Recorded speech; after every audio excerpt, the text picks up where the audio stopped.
کیونکہ تم بھی بزرگوں سے وابستہ ہو، تمہیں بھی ولیوں سے محبت ہے، اور یہ مدرسہ بھی ولیوں کے فیضان سے چلنے والا مدرسہ ہے۔ تو برادران ملت اسلامیہ، ولی ہو آگے بڑھو، رک مت جاؤ، کھیتی بھی کرو، نماز بھی پڑھو، روزہ بھی رکھو۔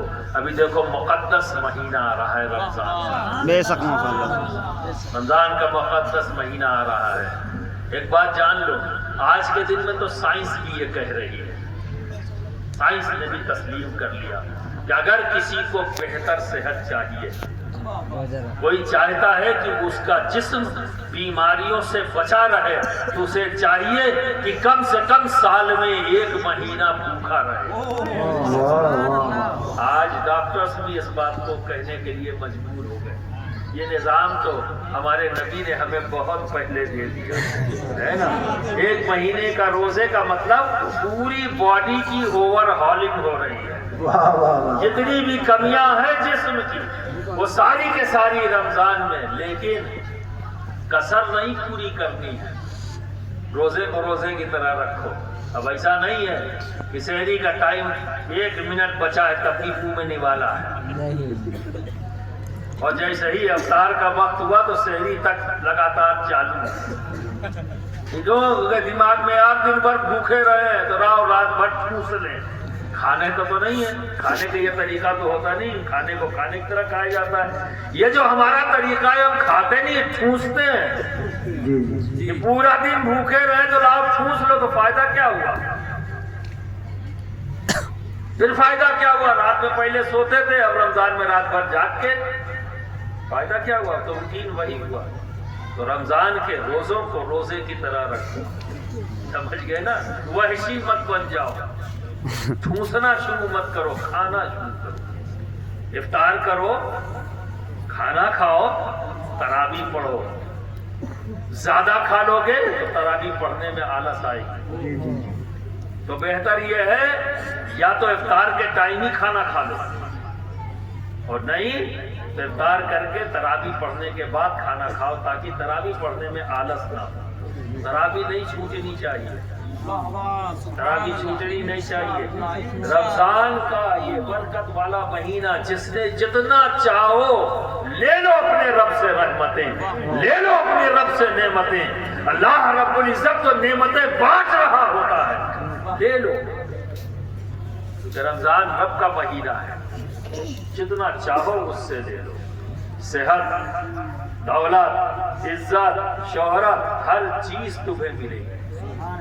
اس مہینے کا خیر مقدم کرو خوش ہو کے، یہ کہہ کر رمضان کا ذکر، ارے یار رمضان آ رہا ہے، خوش ہو کر اس مہینے کا خیر مقدم۔ سبحان اللہ۔ برادران ملت اسلامیہ، یہ جو ولی ہیں انہیں کیوں خوف نہیں، کیوں غم نہیں؟ کیونکہ انہوں نے اللہ کو اپنا دوست بنا لیا ہے، اور جو اللہ کو اپنا دوست بنا لیتا ہے پھر اسے غم کیسے ہوگا، اسے خوف کیسے ہوگا؟ ارے ابھی آپ دیکھو، میں مثال دوں، اگر آپ کا یہاں یہ مراد آباد کا ڈی ایم اگر آپ کا دوست ہو جائے، اگر آپ کا دوست بن جائے، آپ کا ڈی ایم یا یہاں کا ایس پی آپ کا دوست بن جائے، تو بتائیے پھر بنداس گھومو گے نا؟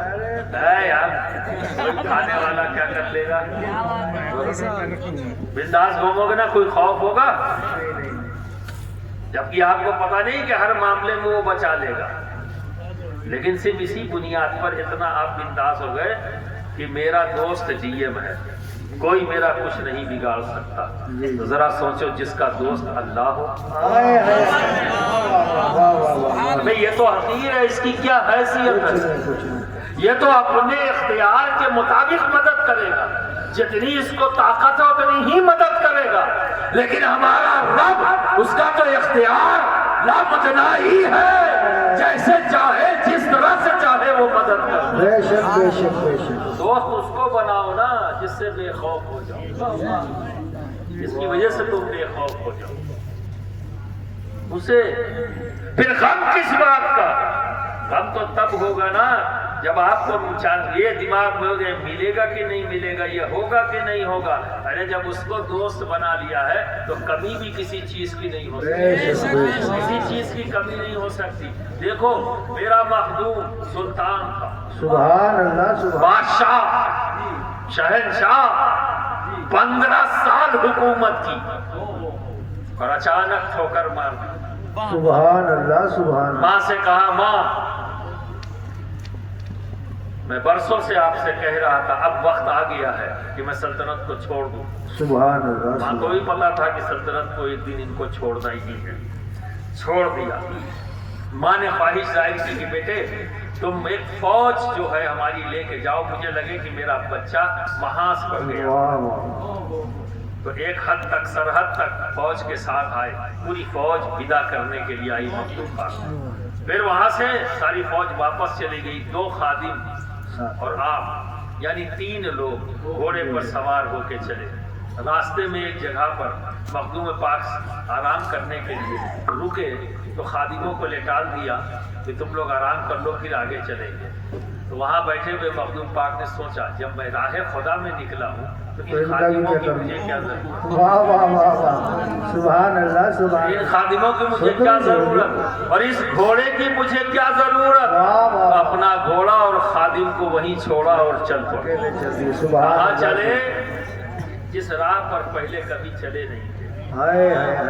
وہ یہ بھی نہیں جان رہے ہندوستان کو کبھی دیکھا ہی نہیں، اور ہندوستان میں ہی کہاں، بنگال۔ سفر کہاں کا کیا؟ بنگال کا۔ آج آپ سے کہوں پنڈوا چلے جاؤ تو آپ 10 لوگوں سے پوچھو آپ کے پیر و مرشد پنڈوا میں تھے، ہے نا؟ تو بنگال کا سفر کہاں سے کر لیا؟ سمنان سے، جہاں کبھی چلے نہیں، لگاتار 2 سال تک۔ آج کے جیسا سفر؟ آج تو گاڑیاں ہیں، آج تو ہر طرح کی آسانیاں موجود ہیں، سمجھیے گا۔ لیکن اس زمانے میں راستے کا خطرہ، رینگنے والوں کا خطرہ، چیر پھاڑ کر کھا جانے والوں کا خطرہ، اور سب سے بڑا خطرہ تو 2 ٹانگ والوں کا۔ اس سے بڑا کوئی خطرہ ہے ہی نہیں دنیا میں۔ یہ خود اپنے آپ میں یہ 2 ٹانگ والے سب سے بڑے خطرہ ہیں۔